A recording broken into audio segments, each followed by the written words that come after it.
Welcome back, or welcome to Autoimmune Health Solutions. My name is Dr. Michael Smith, and in this short series of videos, I'm going to share with you the 6 pillars of the Ancestral Autoimmune Protocol. The second pillar is about metabolic adaptability. Now, adaptability obviously has to do with how you respond to situations and, whether or not that response is effective. The thing that I'm aware of that most people don't think about is there's a lot of momentum within your metabolism. And if you spent 20 years eating drive-through food and having 9 coffees a day to keep you alert and 3 drinks a night to get you to sleep, that's where your metabolism is at. So sometimes the first step is to turn your metabolism around and get it working properly. So for a lot of people in the modern world, that's changing your insulin sensitivity or your blood sugar levels and how your body's basically hung up on the addiction to that biochemistry. We're all aware of adrenal fatigue and how much stress can completely wear down your health, your vitality, mess up your sleep, and more importantly, with autoimmune conditions, stress can change in several ways how your immune system reacts to triggers and to your actual diagnosis and what's going on inside your body. So it becomes very important to think about this as adjusting your metabolism from the past before we start trying to control the future. Your metabolism isn't just about hormones. It's also about things like your neurotransmitters that control mood, memory, sleep, happiness, and the craving for anything you really, really like, or perhaps things you're addicted to. So that becomes also an important part of the self-regulation part of getting your metabolism to be more adaptable. And believe it or not, your metabolism also includes your liver, your digestive system, and certain aspects of your immune system. So when you're thinking about metabolic adaptability, it's basically, your eyebrows to your toenails in the sense of what you're looking at working with. Fortunately, when you get on all of these pillars together, your metabolism will go right back to what your birthright should be within a few months if you're focused, and probably if you have some lab tests to help you make sure you're on the right track for your metabolism right now. One of the fastest ways I know to help people with modern health conditions is fasting. We live in a culture, especially in the developed countries in the world, where eating 3 meals a day is actually something we feel entitled to. And honestly, in no time in human history up until recently, could anyone eat 3 or 4 times a day, every month, every season, every year for decades.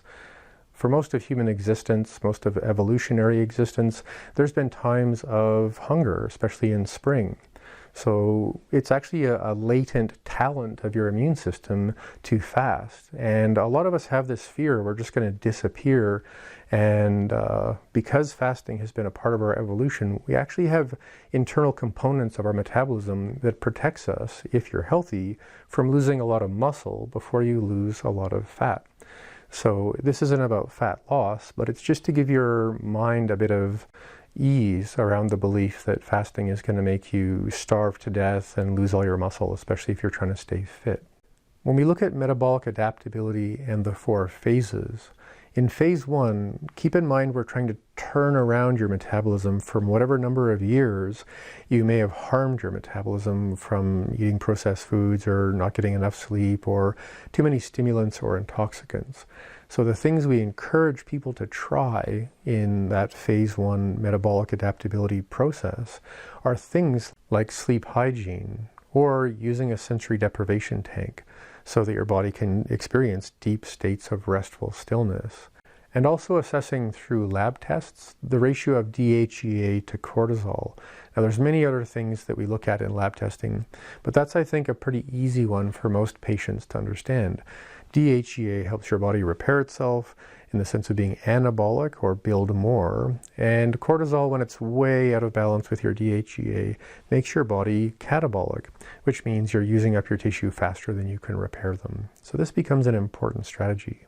When you're looking at your metabolism in phase 2, not only is that nutrient-dense diet important, but you're also going to want to look at things like intermittent fasting. Now that may seem like a fad, but again, we're trying to repair the damage from eating 3-4 meals a day for decades. So by giving your metabolism that little challenge, you're actually turning some really important switches or pathways in your body around that can help you heal a lot faster. In phase 3, with respect to your metabolism, the focus is now on making sure you have a kind of homeostasis or a kind of balance.